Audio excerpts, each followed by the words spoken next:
आज से हम लोग शुरू करने जा रहे हैं अपने जियोग्राफी को।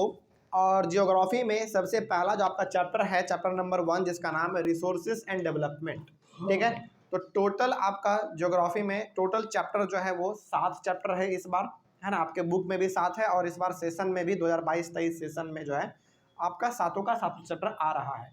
तो हम लोग एक एक करके हर एक चैप्टर को पढ़ते चलेंगे, बारीकी से समझते हुए चलेंगे। और आप लोगों से, ऑनलाइन वाले बच्चे, रिक्वेस्ट ये रहेगा कि आप इस वीडियो को पॉज करके स्क्रीनशॉट लेके आप नोट्स भी लगातार लिखते रहिएगा, क्योंकि नोट्स ये आपके एनसीईआरटी बुक से ही लिखा गया है। ठीक है, और ऑफलाइन वाले को तो नोट्स मिल ही जाएगा। ठीक है, चलिए तो हम लोग आज शुरू करने जा रहे हैं अपने ज्योग्राफी से चैप्टर नंबर 1, जिसका नाम है रिसोर्सेज एंड डेवलपमेंट।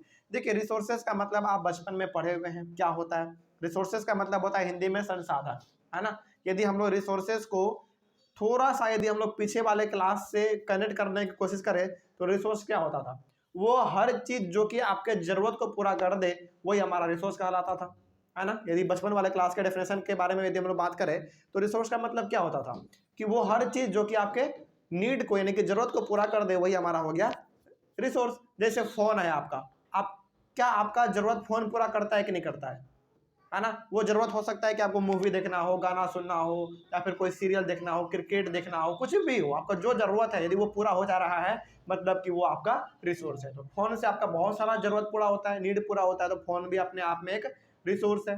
उसी प्रकार से आपका शूज हो गया, फिर से आपका कपड़ा हो गया, फिर से आपका घर हो गया, फिर से आपके घर का पानी हो गया, खाना हो गया, बहुत कुछ जो भी आपके नीड को पूरा कर दे वो सबका सब हमारा रिसोर्स कहलाएगा।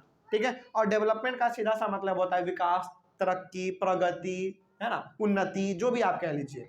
तो इस चैप्टर में बेसिकली हम लोग रिसोर्स के बारे में पढ़ेंगे, यानी कि जो हमारे नीड को पूरा कर दे उसके बारे में पढ़ेंगे, और उसके डेवलपमेंट के बारे में पढ़ेंगे, यानी कि उसके विकास के बारे में पढ़ेंगे, प्रोग्रेस के बारे में पढ़ेंगे। तो चैप्टर का यदि हम लोग थोड़ा सा, अच्छा चलो इंग्लिश में लिखा हुआ है रिसोर्सेज एंड डेवलपमेंट तो समझ में आ गया, लेकिन इसी चैप्टर का हिंदी में नाम क्या हो सकता था? संसाधन और विकास। सही बात है, रिसोर्स को हिंदी में कहते हैं हम लोग संसाधन, और डेवलपमेंट को कहते हैं हिंदी में विकास बोल दो, प्रगति बोल दो, उन्नति, तरक्की, जो भी बोल दो। तो यदि हम लोग हिंदी में बात करें थोड़ा सा, तो इस चैप्टर का नाम हमारा हो सकता है हिंदी में संसाधन और विकास। ठीक है, चलिए खैर इस चैप्टर का इंट्रोडक्शन तो हम लोग लेंगे, पहले आगे बढ़ते हैं। तो रिसोर्सेज का डेफिनेशन आप जानते हैं बचपन वाले क्लास से कि जो भी चीज़ आपके जरूरत को पूरा कर दे वही हमारा रिसोर्स होगा। लेकिन क्लास 10th में ना रिसोर्स के डेफिनेशन में थोड़ा सा बदलाव आया है। हालांकि है वही चीज़, लेकिन थोड़ा सा इसमें कुछ ऐड हो गया है। वो रिसोर्स के डेफिनेशन में क्या ऐड हुआ है, रिसोर्स के डेफिनेशन में देखिए ध्यान से, लिखा हुआ है everything which is available in our environment can be use to satisfy our needs.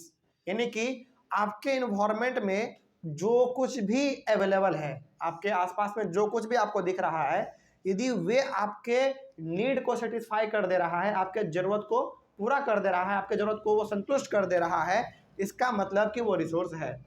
लेकिन रिसोर्स के साथ कुछ और भी लगा हुआ है, देखिए क्या हुआ, everything which is available in our environment can be use to satisfy our needs and it is technologically accessible. साथ ही साथ जो रिसोर्स आपके सामने है उसको हम लोग क्या कर सकते हैं, एक्सेस कर सकते हैं थ्रू टेक्नोलॉजी। यानी कि मान लीजिए सपोज आपके जमीन के नीचे में, सपोज कीजिए कि धरती के नीचे में ना, यानी कि कुछ गड्ढा हम लोग खोदेंगे तो हमको मिलेगा सोने का एक खदान। सपोज कीजिए कि नहीं, धरती के अंदर क्या सोने का खदान है, तो सोने को जब हम निकालेंगे तो क्या सोना हमारा जरूरत पूरा करेगा कि नहीं करेगा? बिल्कुल करेगा। तो वो सोना हमारा क्या हो गया, एक रिसोर्स हो गया। तो उस सोने को हम लोग किस प्रकार से निकालेंगे? टेक्नोलॉजी से ही निकालेंगे ना। तो जो रिसोर्स आप निकालने जा रहे हैं, यानी कि जो रिसोर्स आपके जरूरत को पूरा कर रहा है, उस चीज़ों को यदि आप इस्तेमाल कर पा रहे हैं तो कहीं ना कहीं टेक्नोलॉजी का हाथ होना चाहिए उसमें। यानी कि टेक्नोलॉजिकली एक्सेसिबल का मतलब हो गया कि उस रिसोर्स को निकालने में, उस रिसोर्स को इस्तेमाल करने में टेक्नोलॉजी का योगदान होना चाहिए। ठीक है, उसके बाद इकोनॉमिकली फिजिबल। अब जब आप टेक्नोलॉजी के थ्रू रिसोर्स को बाहर निकाल लिए हैं तो उसको लोग क्या करें, उस पर विश्वास करें। इकोनॉमिकली फिजिबल का मतलब क्या हो गया कि लोग उसको अच्छी तरीके से उसके ऊपर विश्वास करें कि हाँ ये रिसोर्स हमारे लिए ठीक है कि नहीं है। इसका मतलब आप यहाँ पे ये भी समझ सकते हैं कि जो हमारा रिसोर्स होगा वो हमारे बस के बाद का होना चाहिए, मतलब कि हम लोग उसको खरीद सके, हमारे कैपेसिटी के अंदर हो। ठीक है, उसके बाद कल्चरली एक्सेप्टेबल, और जो रिसोर्स आप इस्तेमाल करने जा रहे हैं उस रिसोर्स को हर कोई एक्सेप्ट करे। समझ में आ रही है, आर नॉन एज रिसोर्स। तो जो भी चीज, समझिएगा ध्यान से, यहाँ पे हम लोग एक बार पूरी तरीके से ये समझ तो गए, लेकिन थोड़ा बहुत अभी आपको अभी भी कंफ्यूजन होगा, है ना। अब इसका मतलब समझिए एक बार में टोटल क्या था। मतलब ये हुआ रिसोर्स का मतलब ये कि वो हर चीज जो कि आपके जरूरत को पूरा कर दे और वो चीज टेक्नोलॉजी के द्वारा इस्तेमाल किया जा सके, लोग उसको अच्छी तरीके से खरीद सके कम दामों में, यानी कि उसको कोई भार भी ना पड़े और लोग उसको एक्सेप्ट भी करें, तो उस चीज को हम लोग कहेंगे रिसोर्स। तो क्लास 9 तक जो आपने रिसोर्स का डेफिनेशन पढ़ा था वो बेसिकली आपने ये पढ़ा था कि वो हर चीज जो कि आपके जरूरत को पूरा कर दे, वो हमारा रिसोर्स कहलाता है। लेकिन क्लास 10th में थोड़ा सा इसमें एडिशन क्या हो गया कि जो रिसोर्स आपका है उसको हम लोग टेक्नोलॉजी के द्वारा इस्तेमाल कर सकते हैं, लोग उसको एक्सेप्ट करें, लोग उसको कम दामों में खरीद सके, लोग उसको कल्चरली एक्सेप्ट करने का मतलब हो गया कि लोग उसको अपने जीवन में डेली इस्तेमाल कर सके, तो वो हमारा कहलाएगा रिसोर्स। बात समझ में आ रही है। अब एग्जाम्पल के तौर पे हमने लिया गोल्ड, यानी कि सोना है तो वो हमारा एक क्या है, रिसोर्स है। तो वो रिसोर्स तभी कहलाएगा जब उसको लोग एक्सेप्ट करें, लोग उसको कम दामों में भी खरीद सके, यानी कि लोगों को खरीदने में कोई भार ना पड़े, साथ ही साथ लोग उसको टेक्नोलॉजी के द्वारा निकाल भी सके, जहाँ पे वो है वहाँ से उसको निकाल सके, यानी कि जमीन के अंदर है तो जमीन से उसको निकाल के यूज कर सके। तो ये सारा का सारा जिस भी चीज के साथ खासियत होगा, यानी कि ये सारा प्रॉपर्टी, ये सारा कैरेक्टरिस्टिक्स जिस भी चीज के पास होगा वो हमारा रिसोर्स कहलाएगा। अब कोई डाउट इसमें? चलिए आगे बढ़ते हैं फिर। तो आपका जो फोन है, क्या ये फोन हमारा रिसोर्स का एग्जाम्पल है? बिल्कुल है भाई। पहली बात तो ये हमारे नीड को पूरा करता है। दूसरी बात ये टेक्नोलॉजी है पूरा, यानी कि इसके अंदर पूरा टेक्नोलॉजी ठूस ठूस के भरा हुआ है।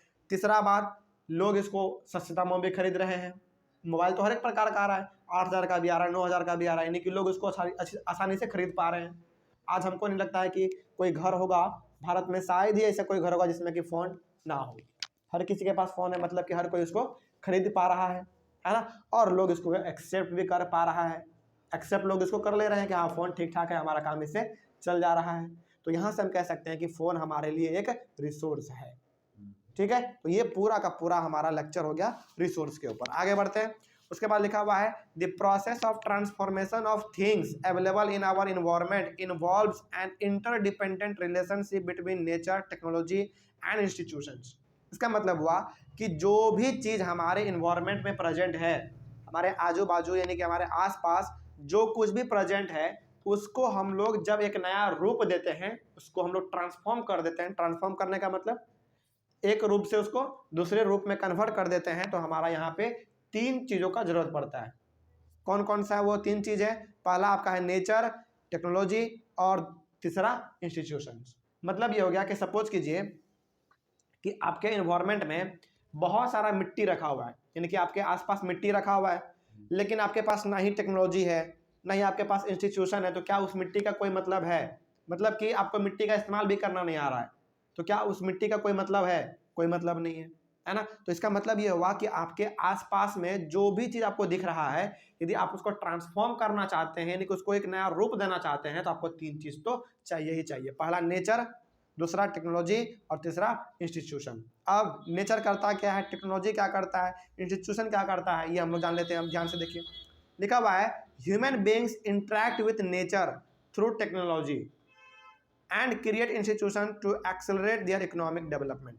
अब इसका मतलब क्या हुआ, देखिए ध्यान से समझिएगा, ये चीज़ बहुत ही अच्छी तरीके से समझ में आ जाएगी यदि आप ध्यान से सुनेंगे तो। लिखा गया है इसमें कि जो भी चीज़ आपके इन्वायरमेंट में आपके आसपास है, उसको यदि आप ट्रांसफॉर्म करना चाहते हैं, यदि एक रूप से दूसरे रूप में कन्वर्ट करना चाहते हैं, तो 3 चीज़ें आपको चाहिए ही चाहिए, इन्वायरमेंट, टेक्नोलॉजी और इंस्टीट्यूशंस। सपोज कीजिए कि आपके घर के आसपास में एक बड़ा सा फील्ड था, ठीक है, और उस फील्ड के नीचे में ये पता लगाया गया कि एक सोने का बहुत बड़ा खदान है, ठीक है। तब उस सोने के खदान पाए गए हैं आपके घर के आसपास वाले फील्ड में, तो ऑब्वियस ये बात है, उसको आप वो क्या होते हैं, उसको कोड़ने वाला होता है, खुरपी, कुदाल, ये सब, फावड़ा, ये सब तो लेके नहीं कोदेंगे। उसमें आपको टेक्नोलॉजी चाहिए, यानी कि जैसे भी आप बुलाएंगे। यदि उसके अलावा भी यदि कोई हाई टेक्नोलॉजी है ज़मीन को खोदने का, तो उसको आप इस्तेमाल करेंगे। यानी कि ह्यूमन बीइंग टेक्नोलॉजी के साथ इन्वायरमेंट में इंटरेक्ट होगा, मतलब कि आपके ज़मीन के नीचे सोना एकदम पूरा सोने का खदान है, तो लोग उसको निकालने जाएंगे, और निकालने किस रूप से जाएंगे? टेक्नोलॉजी को साथ में लेके जाएंगे। यानी कि ह्यूमन बीइंग यहाँ पे इंटरेक्ट किसके साथ हुआ? टेक्नोलॉजी और नेचर के साथ इंटरेक्ट हो गया। नेचर का मतलब क्या हो गया हमारा? वही सोना जो नीचे में पड़ा हुआ है, और वो टेक्नोलॉजी को लेके गया उसको निकालने के लिए। अब जब वो सोने को निकाल के लेकर आ जाएगा, तो ऐसा तो नहीं है कि सोना उसको सोने को अपने घर में रखेगा, नहीं, उसको सोने को मार्केट में बेचेगा। हो सकता है कुछ सोने को अपने घर में भी रख ले, लेकिन घर में रखने का बात हम लोग यहाँ पे नहीं कर रहे हैं। अब वो सोने को लेके आया है, तो उसको ऑब्वियस सी बात है एक दुकान चाहिए भाई, जहाँ पे हम लोग बैठ के उस सोने को बेच सके। तो यहाँ पे आप बेसिकली क्या देख पा रहे हैं? यहाँ पे आप ये देख पा रहे हैं कि ह्यूमन बीइंग नेचर के साथ इंटरेक्ट किया टेक्नोलॉजी को लेके, और उससे सोना निकाल लिया। सोना निकालने के बाद हमारे आसपास में मार्केट था, दुकान था सोने का, ज्वेलरी का, उसमें उस सोने को बेचा गया। वही हमारा दुकान क्या कहलाएगा? इंस्टीट्यूशन कहलाएगा। तो वही बात यहाँ पे लिखा हुआ था, देखिए, human beings interact with nature. Nature का मतलब यहाँ पे क्या समझना है? उस सोने के पास, सोने के साथ वो इंटरेक्ट किया थ्रू टेक्नोलॉजी। जेसीबी को लेके गया भाई, जेसीबी से खोद के वो सोना निकाल लेगा। तो नेचर के साथ ह्यूमन बीइंग इंटरेक्ट किया टेक्नोलॉजी के द्वारा एंड क्रिएट इंस्टीट्यूशन, और लोग क्या करेंगे? इंस्टीट्यूशन को क्रिएट करेंगे, यानी कि दुकान खोलेंगे, या फिर पहले से दुकान है तो उस दुकान में जाके सोने चांदी जो भी है उसके पास बेचेंगे, है ना, to accelerate their economic development. तो इसका मतलब ये हो गया कि आपने सोना निकाला टेक्नोलॉजी के द्वारा, और उसको आपने बेचा कहाँ पे? इंस्टीट्यूशन में, तभी जाके आपका इकोनॉमी डेवलप कर पाएगा। अब ऐसा नहीं है कि सोना को आपने बाहर निकाल लिया, अपने घर में सोना रखे हुए हैं, इस महीने में आपका इकोनॉमी डेवलपमेंट नहीं करेगा, यानी कि इकोनॉमी आपका डेवलप नहीं करेगा। जब तक आप उसको मार्केट में बेचेंगे नहीं, जब तक आपको प्रॉफिट मिलेगा नहीं, तब तक आपका इकोनॉमी ग्रो नहीं कर पाएगा। तो यहाँ से बेसिकली हम लोग ये बात सीख गए कि ह्यूमन बीइंग्स एक ट्रायंगल है, और एग्जाम में जब भी इस चीज़ को पूछा जाए कि ह्यूमन बीइंग्स नेचर, टेक्नोलॉजी और इंस्टीट्यूशन के साथ कैसे इंटरेक्ट है ना, तो ये डायग्राम आपको बनाना पड़ेगा। बनाइएगा तो बहुत अच्छी बात हो जाएगी, आपको अच्छा खासा नंबर मिल जाएगा। ठीक है, तो यहाँ पे ह्यूमन बीइंग्स नेचर के साथ इंटरेक्ट करता है टेक्नोलॉजी के थ्रू, और उसके बाद फिर वो इंस्टीट्यूशन क्रिएट करता है ताकि उसको बेच के प्रॉफिट कमाया जा सके। ठीक है, तभी आपका इकोनॉमी डेवलप कर पाएगा। यहाँ तक में कोई डाउट नहीं? चलिए आगे बढ़ते हैं फिर। Human beings themselves are essential components of resources. देखिए, हम लोग बचपन में ये भी पढ़े हैं ना कि ह्यूमन बीइंग अपने आप में एक रिसोर्स है। ह्यूमन बीइंग अपने आप में एक रिसोर्स है, इसमें कोई बड़ी बात नहीं है। वही यहाँ पे लिखा हुआ था कि ह्यूमन बीइंग जो है ना, रिसोर्स का अपने आप में वो खुद एक कंपोनेंट है, यानी कि वो खुद एक रिसोर्स है। Human beings transform material available in our environment into resources and use them. तो ऑब्वियस ये बात है कि ह्यूमन बीइंग क्या करता है? हमारे इन्वायरमेंट में जो मटेरियल है उसको इस्तेमाल कर लेता है, बात समझ में आ रही है? उसको ट्रांसफॉर्म कर देता है अलग अलग रूप में, और फिर उसको यूज कर लेता है। देखिए, ह्यूमन बीइंग अपने आप में एक रिसोर्स है, यानी कि वो अपना जरूरत अपने से पूरा कर सकता है। तो ह्यूमन बीइंग बेसिकली करता क्या है? इन्वायरमेंट में पड़ा हुआ जो मटेरियल है उसको इस्तेमाल करके एक नया रूप उसको दे देता है, रिसोर्स बना देता है, जिसको कि हम लोग इस्तेमाल कर सकते हैं, है ना। तो ह्यूमन बीइंग आसपास में पड़े हुए मटेरियल को ट्रांसफॉर्म करके एक रिसोर्स बना देता है, जिसको कि हम लोग बाद में यूज कर लेते हैं। ठीक है, आगे बढ़ते हैं। अब resources can be classified in the following veg. अब रिसोर्स को अलग अलग कैटेगरी में बांटा गया है। ठीक है, कौन कौन से कैटेगरी में है देखिए ध्यान से। On the basis of origin, इसमें हम लोग पढ़ेंगे बायोटिक और अबायोटिक रिसोर्सेज के बारे में। On the basis of exhaustibility, exhaustibility में हम लोग पढ़ेंगे रिन्यूएबल और नॉन रिन्यूएबल रिसोर्सेज के बारे में।